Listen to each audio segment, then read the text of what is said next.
Bismillahirrahmanirrahim. I am Mohammed Naeem Saqib, Subject Specialist Biology at DPS and College Sahiba. I welcome to all students in online DPS classes. Let's start our today's topic. Dear student, today we are going to discuss about the variety of life and binomial nomenclature. In this topic, we will discuss about the variety of life, basis of classification, species, major level of classification and binomial nomenclature. Variety of life. जब हम अपनी surrounding में देखते हैं तो हमें number of organisms नजर आते हैं और उन ऑर्गेनिज्म के अंदर हमें प्लांट नजर आते हैं, एनिमल्स नजर आते हैं, प्लांट्स की डिफरेंट वैरायटीज नजर आती हैं, एनिमल्स की डिफरेंट वैरायटीज नजर आती हैं, इंसेक्ट से लेके वर्टिब्रेट तक हमें डिफरेंट वैरायटीज नजर आती हैं। इसी तरह प्लांट्स के अंदर हमें सिंपल ब्रायोफाइट से लेके ट्रैकियोफाइट तक डिफरेंट वैरायटीज प्लांट्स की हम क्या करते हैं, ऑब्जर्व करते हैं अपनी सराउंडिंग के अंदर। इसके अलावा कुछ ऐसे जानदार भी हैं जो हम देख नहीं सकते, वो माइक्रो ऑर्गेनिजम्स हैं, माइक्रोब्स की भी डिफरेंट वैरायटीज हैं। ये डिफरेंट वैरायटीज जो हैं ये हमारी सराउंडिंग के अंदर मौजूद हैं। इन वैरायटीज के अंदर जो नॉन स्पीशीज हैं वो हम डिस्कस करते हैं। Non species of plants and animals, over 1.5 million species of animals and over 0.5 million species of plants are known. It means कि 1.5 million एनिमल की स्पीशीज नाउन है एंड 0.5 million जो स्पीशीज प्लांट्स की हैं वो नाउन है, known by identified by the biologist। और अब भी ऐसी कई सारी वैरायटीज जो हैं वो पड़ी हैं अकॉर्डिंग टू बायोलॉजिस्ट जो अभी तक आइडेंटिफाइड नहीं हुई। To deal with such a large collection of animals and plants we have to need some system by which species can be classified in a reasonable way. इतनी बड़ी collection plant और animals को deal करने के लिए हमें कुछ ऐसा सिस्टम चाहिए जो ऑर्गेनाइज्ड हो, सिस्टमेटाइज जो है वो होना चाहिए, जिसके तहत हम इन वैरायटीज ऑफ प्लांट्स और एनिमल्स को आसानी से डिस्कस कर सके। अगर सिस्टम जो है वो हमारे पास नहीं है तो इतनी बड़ी जो वैरायटीज ऑफ प्लांट्स और एनिमल्स की है इनको स्टडी करना जो है वो मुमकिन नहीं है। इनके बारे में, इनके आइडेंटिफिकेशन और इनके कैरेक्टरिस्टिक्स को जो है वो डिस्कस करना जो है वो हमारे लिए मुश्किल होगा। Basis of classification, all the organisms are related to one another at some point in their evolutionary histories। जब हम जानदारों की evolutionary histories को डिस्कस करते हैं तो हमें पता चलता है कि जितने इस दुनिया के अंदर जानदार हैं वो किसी न किसी तरह से जो है वो एक दूसरे के साथ कुछ न कुछ रिजेम्बलेंस जरूर रखते हैं, चाहे उनके दरमियान में थाउजेंड्स डिफरेंस हों, बट सम फिर भी उनके दरमियान में जो सिमिलैरिटीज हैं वो लाजमी तौर पर जो है वो पाई जाती हैं। तो एवोल्यूशनरी हिस्ट्री से हमें पता चलता है कि जानदारों की जो ओरिजिन है वो कॉमन है और इस कॉमन ओरिजिन में से जो जानदार ओरिजिनेट हुए हैं वो with the passage of time जो है अकॉर्डिंग टू एनवायरनमेंट चेंजेस के साथ उन्होंने अपना चेंज किया है, उनके अंदर जो है वो म्यूटेशन हुई है, उनके अंदर चेंजेस आने से उनकी जो स्पीशीज है उनमें क्या आया है, एवोल्यूशन हुई है। तो ताहम फिर भी हम इनको जब स्टडी करते हैं तो हमें पता चलता है कि जो जानदार है उनमें कुछ ऐसे हैं जिनके दरमियान में रिजेम्बलेंस बहुत ज्यादा है और कुछ ऐसे जानदार हैं जिनके दरमियान में डिफरेंसेस बहुत ज्यादा हैं। तो उनको फिर हम क्या करते हैं, उनकी सिमिलैरिटीज और डिससिमिलैरिटीज की बिहाफ पे हम क्या करते हैं, ग्रुपिंग करते हैं, ग्रुपिंग और उनको सब ग्रुप के अंदर क्या करते हैं, अरेंज करते हैं। However, some organisms are more closely related than other। कुछ जानदार जो है वो एक दूसरे के ज्यादा करीब होते हैं। अब यहाँ पे एक डायग्राम के अंदर आप देख रहे हैं कि सबसे बॉटम में आपको प्रोकैरियोटिक ऑर्गेनिज्म नजर आ रहे हैं। प्रोकैरियोटिक की भी आगे दो टाइप्स हैं, बैक्टीरिया और आर्चियोबैक्टीरिया। इनसे फिर आगे क्या बने हैं, प्रोटिस्टा, और प्रोटिस्टा से क्या बने हैं आगे, प्लांटी, फंजाई और एनिमिलिया आपको नजर आ रहे हैं जो कि यूकैरियोटिक हैं। बैक्टीरिया जो है अकॉर्डिंग टू बायोलॉजिस्ट इस यूनिवर्स में सबसे पहले जो जानदार बने हैं वो बैक्टीरिया हैं, जो कि प्रोकैरियोटिक थे, जिनके सेल के अंदर प्रोमिनेंट न्यूक्लियस नहीं होता। इनसे प्रोटिस्टा बने हैं यूनिसेलुलर, जिनके अंदर न्यूक्लियस था, और ये सिंपल यूकैरियोटिक ऑर्गेनिज्म थे। इन सिंपल यूकैरियोटिक ऑर्गेनिज्म से फिर आगे क्या बने हैं, कॉम्प्लेक्स मल्टीसेलर यूकैरियोटिक ऑर्गेनिज्म बने हैं, लाइक प्लांटिया और एनिमिलिया। अब इन डिफरेंट जानदारों को हम कैसे स्टडी करते हैं, अकॉर्डिंग टू देयर मॉर्फोलॉजी की बेस के ऊपर हमें ग्रुप और सब ग्रुप्स के अंदर अरेंज करते हैं। Basis of classification, sparrows are more closely related to pigeons than other to the insects. Sparrows की जो रिजेम्बलेंस है वो पिजन के साथ ज्यादा है as compare to insects. Diagram में आप देख सकते हैं कि पिजन और जो स्पैरोज हैं इनकी रिजेम्बलेंस जो है वो काफी ज्यादा है। दोनों के विंग्स हैं, विंग्स के अंदर भी जो है वो इनके अंदर जो है वो सिमिलरिटी जो है वो हमें देखने में आ रही है। अगर हम इंसेक्ट्स के साथ इन्हें कंपेयर करते हैं तो मॉर्फोलॉजिकली तौर पर ये दोनों डिफरेंट हैं और इनके दरमियान में काफी सारे डिफरेंस हमें नजर आते हैं। यहाँ अगर हम देखें तो कॉकरोच और बटरफ्लाईज जो हैं ये क्या है, इनके भी विंग्स होते हैं, ये भी फ्लाई करते हैं बर्ड्स की तरह, लेकिन इनके दरमियान में इनके जो अरेंज है या इनकी जो विंग्स का स्ट्रक्चर है वो क्या है, वो डिफरेंट है। मॉर्फोलॉजिकल जो कैरेक्टरिस्टिक्स हैं उनके दरमियान में हमें डिफरेंसेस नजर आ रहे हैं। Classification is based on the relationship amongst the individuals, that is similarity in the former structure। इस तरह जो पहला क्लासिफिकेशन का जो सिस्टम इंट्रोड्यूस किया गया था वो किस पे बेस करता था, मॉर्फोलॉजी के ऊपर बेस करता था। ताहम इस मॉर्फोलॉजी के बेस करने वाला जो सिस्टम है इससे कोई हमें ज्यादा मीनिंगफुल रिजल्ट जो है वो हासिल नहीं हुए, क्योंकि ये एक सिंपल सिस्टम था। इसके अंदर जो पैरामीटर्स बनाए गए थे वो फॉर्म और स्ट्रक्चर थे। अगर हम फॉर्म और स्ट्रक्चर के बेस पे इन्हें डिफरेंशिएट करते हैं तो इनके दरमियान में के बहुत ज्यादा वैरायटीज हमें मिलेगी।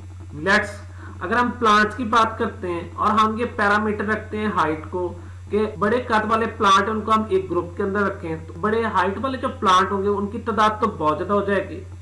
इसी तरह अगर हम एनिमल्स की बात करते हैं कि 4 लेग्स एनिमल्स को हम अरेंज करते हैं एक ग्रुप के अंदर तो उसमें तो बहुत ज्यादा वैरायटीज आ जाएंगी। लिहाजा ये इसकी जो मॉर्फोलॉजी है जिसके ऊपर ये जो ओल्ड क्लासिफिकेशन सिस्टम बनाया गया था ये कोई इतना मीनिंगफुल नहीं था। Biologists have classified all the living things into groups on the following basis। Biologist ने तमाम जानदारों को फॉलोइंग जो पैरामीटर्स हैं इनको बेस बना के क्या किया, क्लासिफाई किया है। कौन से पैरामीटर्स हैं, नंबर 1 पे शोइंग सिमिलरिटीज, जो एक दूसरे के साथ सिमिलरिटीज रखते हैं, जिनकी कैरेक्टरिस्टिक्स जो हैं वो कॉमन है, उनको एक ग्रुप के अंदर रखा गया। बेस्ड अपॉन होमोलॉजीज, होमोलॉजी किसे कहते हैं, जिनका स्ट्रक्चर जो है वो एक जैसा होता है, तो स्ट्रक्चर की बेस के ऊपर जो है वो उनको क्या किया गया, अरेंज किया गया। Comparative biochemistry, comparative biochemistry means क्या है, बायो हम लिविंग ऑर्गेनिज्म को कहते हैं और केमिस्ट्री कहते हैं केमिकल रिएक्शन जिसके अंदर हम डील करते हैं। इट मींस कि लिविंग ऑर्गेनिज्म के अंदर जो केमिकल रिएक्शंस टेक प्लेस हो रहे थे उनको हम क्या करते हैं, कंपेयर करते हैं विद द अदर ऑर्गेनिजम्स, कि किस हद तक जानदार जो एक दूसरे के क्लोज है उनकी बायोकेमिस्ट्री कितनी जो है वो कॉमन है, उनमें कितने जो है वो बायोकेमिकल जो रिएक्शंस हो रहे हैं वो सिमिलर हैं, और जिनके दरमियान में ज्यादा बायोकेमिकल रिएक्शंस की डिफरेंसेस आएंगी उनके दरमियान में उतना जो है वो डिफरेंसेस भी ज्यादा होगी। क्लोज उनकी जो रिजेम्बलेंस है उसमें उतनी कमी आती जाती है। साइटोलॉजी एंड जेनेटिक्स, अगर हम साइटोलॉजी की बात करें तो इसमें हम क्या डिस्कस करते हैं, structure of cell and function of cell को डिस्कस करते हैं। साइटोलॉजी को अगर हम बेस बनाते हैं तो प्रोकैरियोटिक और यूकैरियोटिक सेल को हमने सेल की बेस पे क्या किया, डिफरेंशिएट किया है।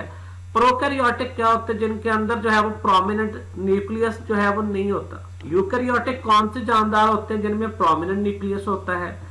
इसके अलावा हम किसी भी ऑर्गेनिज्म के अंदर पाए जाने वाले जो सेल्स हैं उनके फंक्शंस को डिस्कस करते हैं और उन्हें कंपेयर करते हैं रिगार्डिंग अदर ऑर्गेनिजम्स। उनके सेल्स की जो है वो फंक्शनिंग कितनी कॉमन है, उनमें कितनी जो है वो सेल्स जो है वो टाइप्स एक जैसी पाई जाती हैं। इनको हम बेस बना के क्या करते हैं, ऑर्गेनिजम्स की ग्रुपिंग करते हैं। एंड जेनेटिक्स, जेनेटिक्स में क्या डिस्कस किया जाता है, जीनोम और आर सेट ऑफ जीन्स को। जानदारों में देखा जाता है कि उनके अंदर जो जीन्स की सीक्वेंस है और उनके अंदर जो न्यूक्लियोटाइड की सीक्वेंस है वो किस हद तक जानदारों में कॉमन है। जितनी सीक्वेंस न्यूक्लियोटाइड्स की कॉमन होगी, जीनोम उनका कॉमन होगा, इट मींस वो उतने एक दूसरे के साथ ज्यादा सिमिलरिटीज रखेंगे और वो किसी एक ही ओरिजिन से जो है वो क्या हुए होंगे, बने होंगे। और जितनी जेनेटिक्स डिफरेंट होगी उनके दरमियान में उनका जीनोम जो है वो वेरी करेगा, इट मींस कि वो जो है वो डिफरेंट उनकी ओरिजिन होती है। Large groups are divided into smaller groups up to species level. Species level जो है ये यूनिट ऑफ क्लासिफिकेशन है और सबसे ये छोटा लेवल है। अब क्या करते हैं, बायोलॉजिस्ट लेवल बनाते हैं, जैसे किंगडम है, phylum, class, order, family, genus और स्पीशीज। किंगडम सबसे बड़ा जो है वो लेवल है और स्पीशीज जो है वो सबसे छोटा लेवल है। अब हम स्पीशीज को डिफाइन करते हैं। A species is a group of natural population which can interbreed freely among themselves and produce fertile offspring, but are reproductively isolated from all other such groups in the nature. Species को जब हम define करते हैं तो यहाँ पे कुछ हमें बड़ी प्रोमिनेंट इनमें इनकी फीचर्स नजर आती हैं। Natural population, group of natural population, ये लाजमी है कि स्पीशीज जो है वो एक नेचुरल ग्रुप ऑफ पॉपुलेशन पे कंसिस्ट करे। इट मींस इसके अंदर जो क्लोन होंगे ऑर्गेनिज्म वो इसमें नहीं आएंगे, सिंथेटिक जो ऑर्गेनिज्म है वो इसके अंदर नहीं आते, जस्ट इसमें क्या आएंगे, नेचुरल पॉपुलेशन आएंगे। विच कैन इंटरब्रीड फ्रीली, जो आपस में इंटरब्रीडिंग कर सके, among themselves and produce fertile offspring. ये भी शर्त है कि उनके जो ऑफस्प्रिंग हैं वो आगे फर्दर जो है वो जनरेशन को बढ़ाने के कैपेबल हों, यानी कि वो फर्टाइल होने चाहिए, आगे वो अपनी जनरेशन को क्या करें, बढ़ा सकें। और लास्ट पे क्या है, but are reproductively isolated from all the other such groups in nature. बाकी जितनी भी नेचर के अंदर पाए जाने वाले ग्रुप्स हैं या स्पीशीज हैं उनके साथ वो रिप्रोडक्शन नहीं कर सकते, आइसोलेटेड है, अलग थलग होंगे। वो सिर्फ रिप्रोडक्शन जो है वो अपने जैसे जानदारों के साथ करने के क्या होंगे, काबिल होते हैं। जैसे एलिफेंट्स आपको नजर आ रहे हैं तो ये अपने साथ ही रिप्रोड्यूस कर सकते हैं। डॉग्स हैं तो डॉग्स अपने साथ एक दूसरे के साथ रिप्रोडक्शन कर सकते हैं, यानी कि डिफरेंट स्पीशीज जो हैं एक दूसरे के साथ जो है वो क्रॉस नहीं कर सकती। लेट्स अगर सेक्सुअल रिप्रोडक्शन हो भी जाए, जैसे कि म्यूल के हम यहाँ पे एग्जांपल लेते हैं, म्यूल जो है ये प्रोड्यूस होता है by the cross of male donkey and female horse. ये क्रॉस जो है वो गैर फितरती तौर पर होता है, ये दो डिफरेंट स्पीशीज के दरमियान में है, ताहम इनके दरमियान में बहुत ज्यादा क्लोज रिजेम्बलेंस पाई जाती है हॉर्स और डोंकी के दरमियान में, फीमेल हॉर्स और मेल डोंकी के दरमियान में, लेकिन बोथ बिलोंगिंग टू डिफरेंट जो है वो टाइप ऑफ स्पीशीज। इनका जब क्रॉस करवाते हैं तो इनसे आगे जो है वो म्यूल प्रोड्यूस होता है। म्यूल क्या है, अनफर्टाइल ऑफस्प्रिंग है, which is unable to produce further offspring. What are the characteristics of species? However, interbreeding cannot be used as a criterion for species recognition among the predominantly asexually reproducing organism. Interbreeding का जो हम parameter बनाते हैं species को recognise करने के लिए, ये पैरामीटर जो है एसेक्सुअल रिप्रोडक्शन वाले ऑर्गेनिज्म पे लागू नहीं होता, या एसेक्सुअल रिप्रोडक्शन जो ऑर्गेनिज्म करते हैं उनके ऊपर हम इंटरब्रीडिंग वाला जो पैरामीटर है वो नहीं लगा सकते। उसकी वजह ये है कि काफी सारे लोअर जो ऑर्गेनिज्म है वो अपनी रिप्रोडक्शन एसेक्सुअली करते हैं, तो वहां पे तो सेक्सुअली रिप्रोडक्शन हो ही नहीं रही, तो फिर हम कैसे वहां पे जो है वो इंटरब्रीडिंग का प्रोसेस जो है वो वहां डिस्कस करेंगे। ऐसे जानदारों को हम स्पीशीज ही कंसीडर करते हैं, लेकिन इनको स्पीशीज कंसीडर करने के लिए, रिकॉग्नाइज करने के लिए इस इंटरब्रीडिंग के अलावा जो अदर पैरामीटर्स हैं वो हम क्या करते हैं, स्टडी करते हैं। Each species posses its own distinct structure.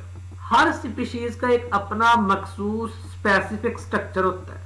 Let's हम एग्जांपल जो है ह्यूमंस की लेते हैं, तो दुनिया में कितने इंसान पाए जाते हैं, कितनी कंट्रीज हैं, कितने एरियाज हैं, तो इंसान जितने भी हैं उन सब का जो स्ट्रक्चर है वो कॉमन है। सबका जो स्ट्रक्चर है वो क्या है, स्पेसिफिक है। कैट्स की बात आप करें, डॉग्स की आप बात करें, बर्ड्स के अंदर पैरट्स की बात करते हैं, स्पैरोज की बात करते हैं, तो हर स्पीशीज का जो स्ट्रक्चर होता है वो अपना होता है specific. Ecological, it means relationship of living organism with their environment, या उनके हैबिटेट को हम डिस्कस करते हैं कि उनका मस्कन कैसा है, वो अपने माहौल के साथ इंटरेक्शन कैसे करते हैं, माहौल के साथ उनका जो है वो एडजस्टमेंट कैसी है। कुछ जानदार जो है वो पानी के अंदर रहते हैं, कुछ खुश्की पे भी रहते हैं, खुश्की के अंदर भी कुछ जो है वो आप कहेंगे डेजर्ट्स में रहते हैं, कुछ आप कहेंगे ड्राई एनवायरनमेंट के अंदर रहते हैं, कुछ सर्द जो रीजन्स हैं, कोल्ड रीजन्स है वहां पे पाए जाते हैं। एंड बिहेवियरल कैरेक्टरिस्टिक्स, और लास्ट में उनका बिहेवियर को डिस्कस करते हैं regarding to their same member of जो है वो क्या है species to regarding other species के साथ उनका बिहेवियर कैसा है। बिहेवियर मीन क्या होता है, to give response to stimuli. अब हर स्पीशीज के अपना जो है वो बिहेवियर होता है, स्पेसिफिक मखसूस अंदाज से वो स्टिमुलाई को रिस्पॉन्ड करते हैं। अगर हम अपनी बात करते हैं तो जब बहुत ज्यादा मौसम गर्म होता है तो हमारी बॉडी की जो एडजस्टमेंट होती है टेम्परेचर को मेंटेन करने की एक अपना जो है वो स्पेसिफिक वे के तहत होती है। अगर हम बात करते हैं डॉग्स की, तो डॉग्स क्या करते हैं, रेस्पिरेशन का प्रोसेस जो है वो तेज कर देते हैं और उनके मुंह के अंदर से पानी आना स्टार्ट हो जाता है, और वो मुंह के पानी के थ्रू जो है वो अपनी हीट को क्या करते हैं, एवापोरेट करते हैं। इसी तरह अगर हम प्लांट्स की बात करते हैं तो वो अपने हीट का लॉस कैसे करते हैं, थ्रू ट्रांसपायरेशन करते हैं। ट्रांसपायरेशन के प्रोसेस के तहत जो है वो अपनी बॉडी के अंदर से एक्स्ट्रा जो हीट है उसको रेडिएट करते हैं। तो हर स्पीशीज का जो बिहेवियर होता है टू रिगार्डिंग स्टिमुलाई वो वेरी करता है, और हर स्पीशीज का एक मखसूस अंदाज में तरीकाकार होता है। Hence the species are independent evolutionary units।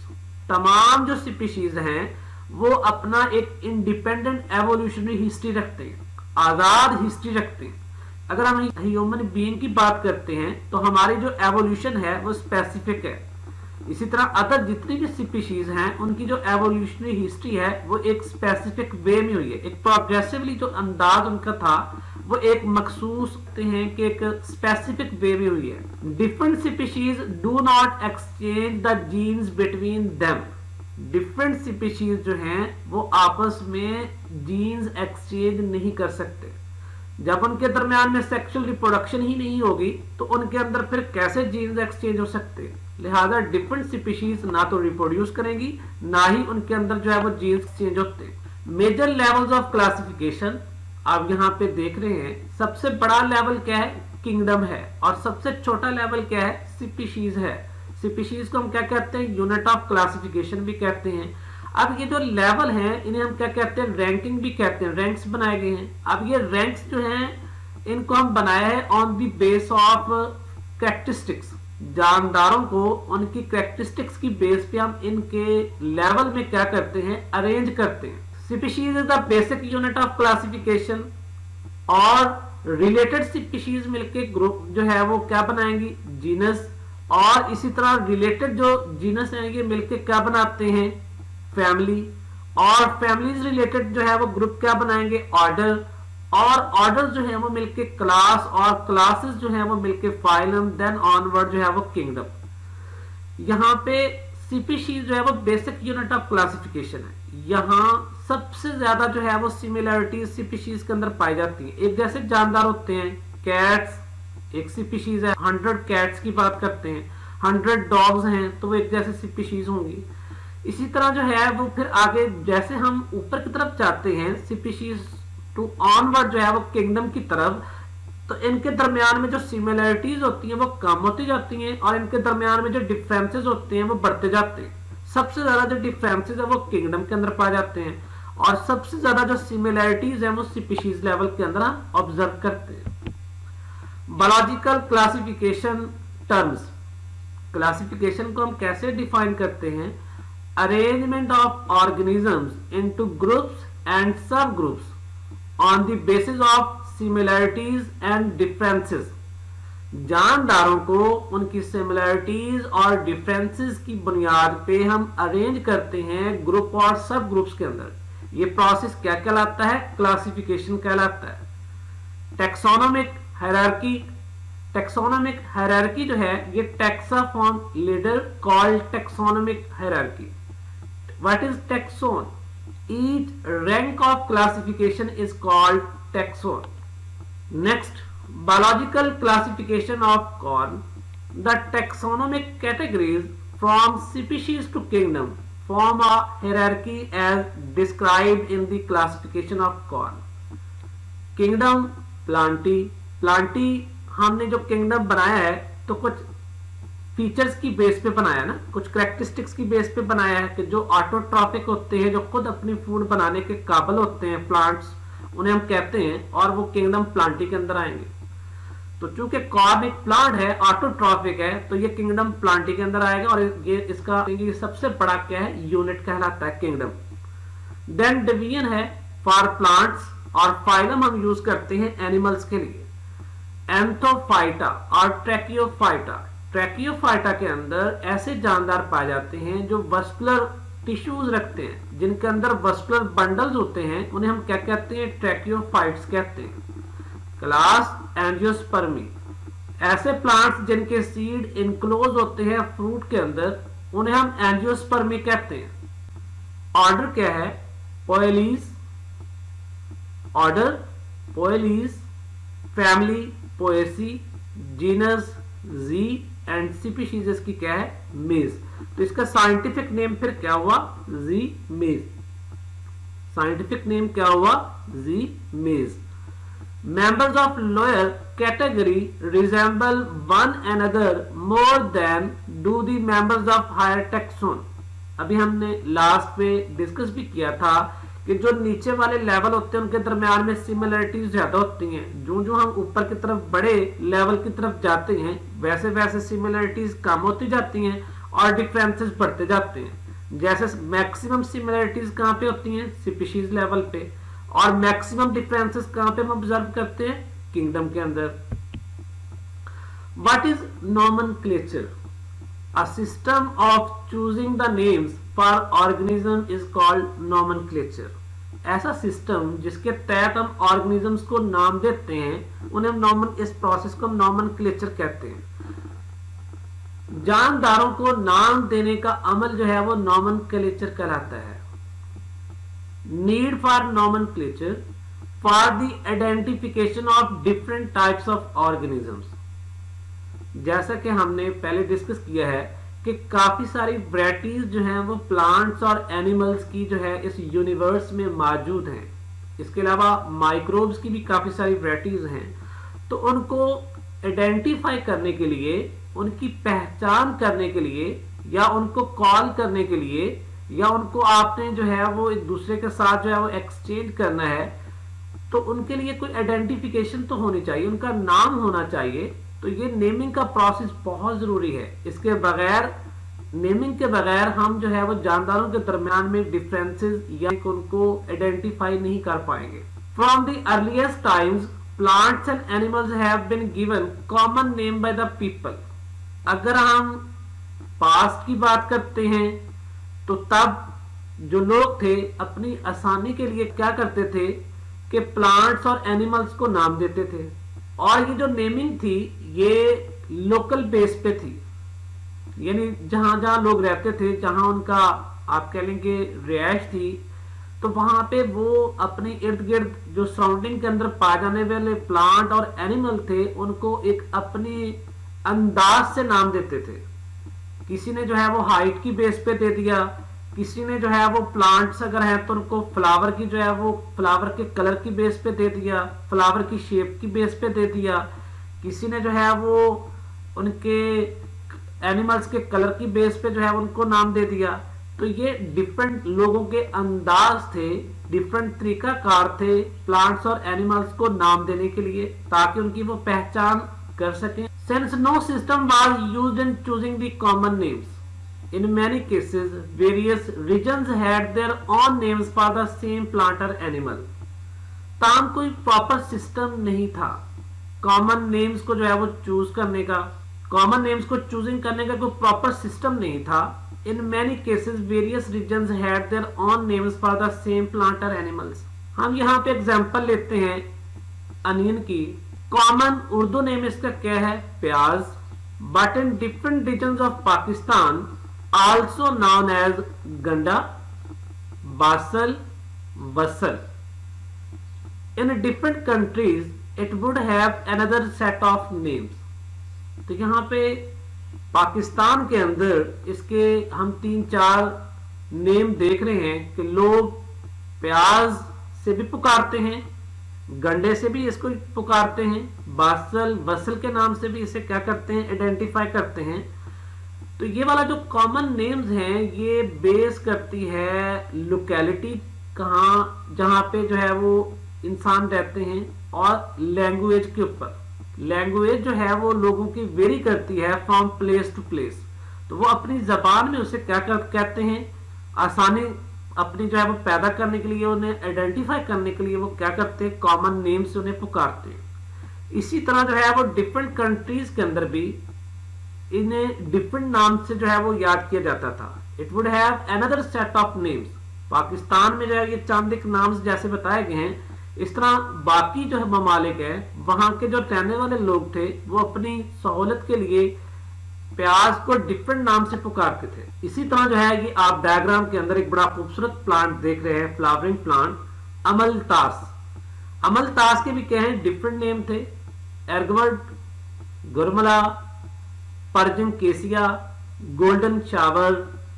Thus the same plant may have different names. In some cases, a single name refers to several different plants or animals. Thus the same plant may have different names. Same plant के different names आपने observe किए।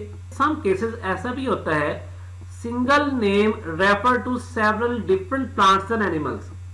एक single name जो है वो मुख्तलिफ plant को दिया जाता है, यानी कि कई सारे प्लांट है उनका एक ही नाम होगा, कई सारे एनिमल्स होंगे उनका एक ही नाम होगा। लेट्स हम एग्जांपल जो है इनकी देखते हैं। What is blue bell?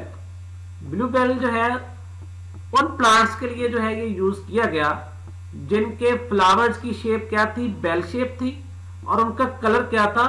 Blue था। Dozen of plants with a bell shaped flowers are called blue bells. Blue bell for any flower having bell shaped flowers. Bell type shape और blue colour वाले जितने भी flowers थे उनको blue bell कहा।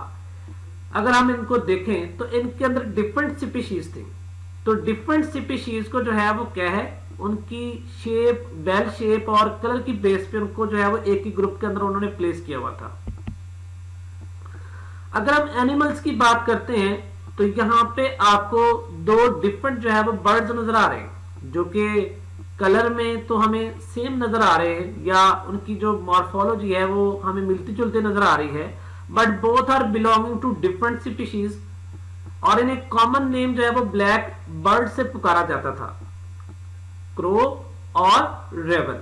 ये crow और रेवन जो है ये दोनों डिफरेंट स्पीशीज से इनका ताल्लुक है, लेकिन इनका कॉमन नेम क्या था? Black bird. अब देखेंगे ये ब्लैक बर्ड जो है कॉमन नेम है। एक बंदा जो है वो एक इस पे जो है वो रेवन के ऊपर स्टडी करता है, साइंटिफिक स्टडी करता है, वर्क करता है, तो वो किसी और के साथ उसे कैसे शेयर कर सकता है? क्योंकि इसे कॉमन तो ब्लैक बर्ड कहते हैं, तो वो तो अगला बंदा जो है वो ये समझेगा कि हो सकता ये उसने जो है वो क्रो के ऊपर काम किया है। अगर उसने क्रो पे काम किया तो वो समझेगा नेक्स्ट रिसर्चर किसने रेवन के ऊपर काम किया है, क्योंकि कॉमन नेम जो है वो क्या है? ब्लैक बर्ड है। तो इसलिए कॉमन नेम जो है वो क्या पैदा करते हैं? कंफ्यूजन पैदा करते हैं रिसर्च वर्क के अंदर। Fish and fish like organisms. Fish is a vertebrate animal having gills and fins. According to biologist definition, fish एक वर्टिब्रेट ऑर्गेनिज्म है जिसके अंदर गिल्स और फिन्स होते हैं। तो इन फीचर्स की बेस पे हम उसे क्या नाम देते हैं? फिश कहते हैं, या फिश का नाम देते हैं। But silverfish, crayfish, jellyfish, starfish are not fish.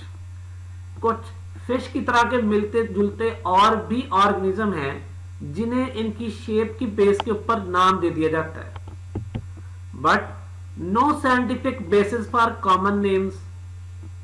Silverfish is an insect and a crayfish, jellyfish and starfish do not fit the biologist definition of a fish.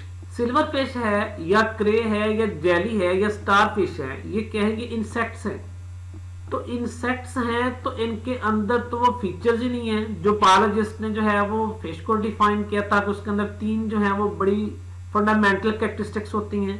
पहली बात कि वो vertebrate हूँ, number 2 पे उन्होंने कहा कि उनके अंदर गिल्स होते हैं, नंबर 3 पे उनके अंदर जो है वो क्या है, फिन्स होने चाहिए। तो इंसेक्ट्स के अंदर ना गिल्स होते हैं, ना फिन्स होते हैं, ना ये वर्टिब्रेट है। इंसेक्ट्स क्या होती हैं, इनवर्टिब्रेट होते हैं। तो ये क्या है कि कॉमन इनके नेम्स थे जो कि बेस किए ऑन दी मॉर्फोलॉजी के ऊपर, उनकी शेप के ऊपर।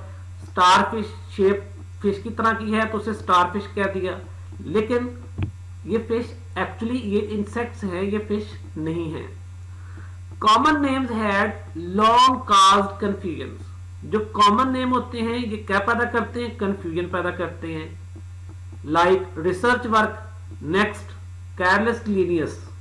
During the 18th century, Carolus Linnaeus, a Swedish botanist, devised a system for naming and classifying all the organisms known to him. 18th century, Carolus Linnaeus, जो कि एक Swedish botanist था, जिसे हम फादर ऑफ टेक्सोनोमी भी कहते हैं, उसने एक सिस्टम इंट्रोड्यूस करवाया।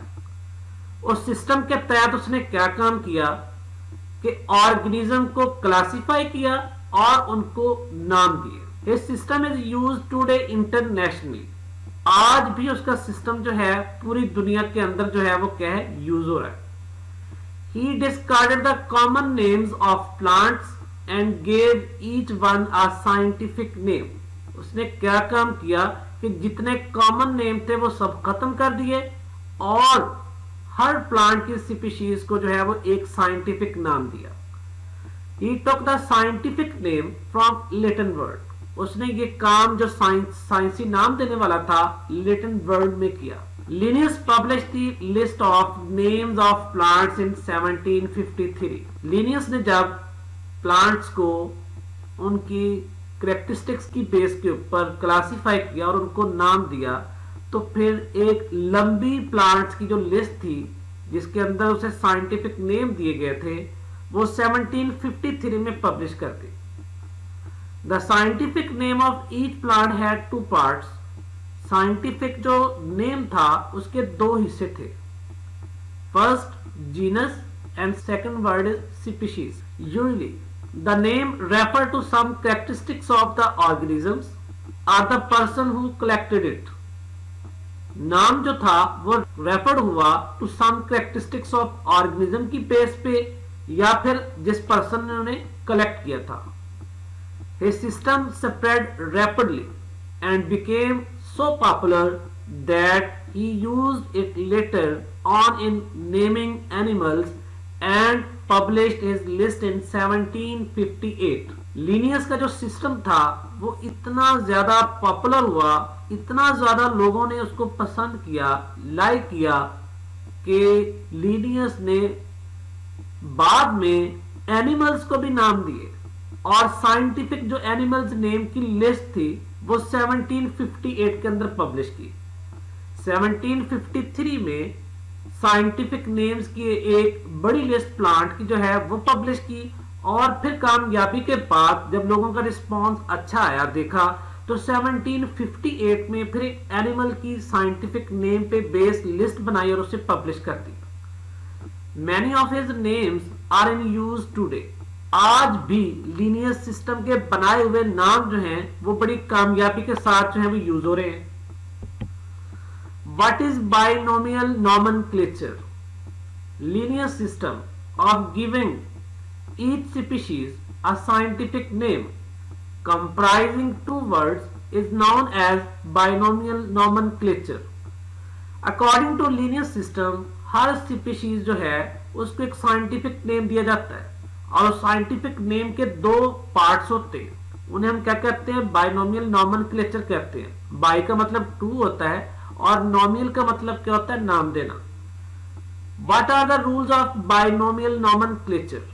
The first name refer to the genus and is called generic name. Scientific हमने नेम अभी डिस्कस किया है कि इसके दो पार्ट्स होते हैं। जो पहला हिस्सा होता है वो जीनस पे कंसिस्ट करता है और उसे हम जेनेरिक नेम भी कहते हैं। इसका आगाज जो है वो कैपिटल लेटर से होता है, लाइक होमो। होमो जो है ये क्या है, जीनस है ह्यूमन बीइंग का, तो होमो में हम क्या करते हैं, एच कैपिटल डालते हैं। The species name follow the generic name and begins with small letter. अब जेनेरिक नेम के बाद क्या आता है, या जीनस नेम के बाद, जीनस के बाद क्या आता है, species. The next part of scientific name या second part of scientific name, और इसका स्टार्ट जो है वो क्या होता है, स्मॉल लेटर से होता है। जैसे सैपियंस, तो हम एस जो है वो क्या डालते हैं, सैपियन का स्मॉल डालेंगे। Scientific name onion is Allium cepa, अमलतास Cassia fistula, man Homo sapiens. ये कुछ साइंटिफिक नेम्स हैं। इन साइंटिफिक नेम्स को इटैलिक फॉर्म के अंदर जो है वो लिखा जाता है। अगर हम इटैलिक फॉर्म में नहीं लिखते, हैंड रिटन फॉर्म में लिखते हैं, तो फिर हमें क्या करना है, इन्हें अंडरलाइन करना है।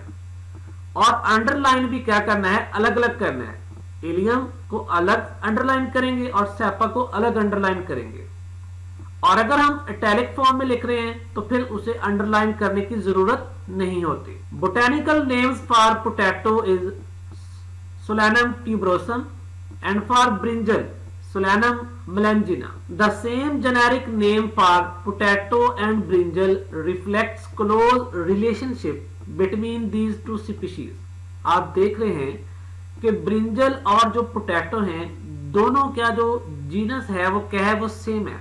Solanum tuberosum और Solanum melangina, यानी कि ब्रिंजल और पोटैटो दोनों का जो जीनस है या जेनेरिक जो नेम है वो क्या है, वो सेम है। इसका क्या मतलब है, इट मींस कि दोनों के दरमियान में जो रिजेंबलेंस है या इनके जो कैरेक्टरिस्टिक्स हैं वो बहुत ज्यादा मिलते जुलते हैं। तो मिलते जुलते कैरेक्टरिस्टिक्स होने की वजह से इनका जो जेनेरिक नेम है वो क्या है, वो कॉमन है। Every species has only one scientific name the world over. हर जो स्पीशीज है उसके एक ही साइंटिफिक नेम होता है पूरी दुनिया के अंदर, उसका कोई और अदर नेम नहीं होगा। फॉर एग्जाम्पल होमोसेपियंस, दुनिया में जहां भी इंसान है उसका साइंटिफिक एक ही नाम है। पोटैटो है, उसका एक ही साइंटिफिक नेम है।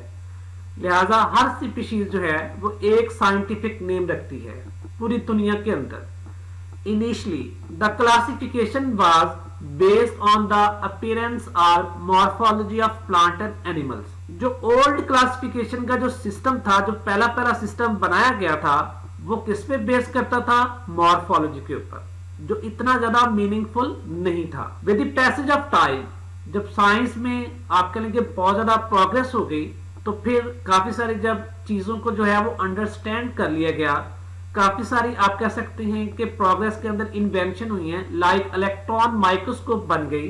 तो फिर ये नॉलेज जब बहुत ज्यादा हो गया तो इनके अंदर जो सिस्टम था पहला, जो इतना ज्यादा मीनिंगफुल नहीं था, उसको मॉडिफाई किया गया कुछ और पैरामीटर्स ऐड करके।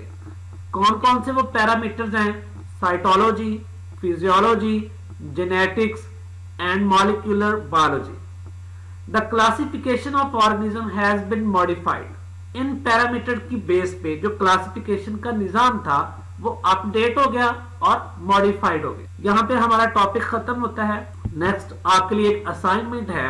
Number 1 define species, number 2 define binomial nomenclature system, number 3 right the scientific names of 2 organisms, number 4 write down the biological classification of corn, number 5 what are the rules of binomial nomenclature. Thank you. Allah Hafiz.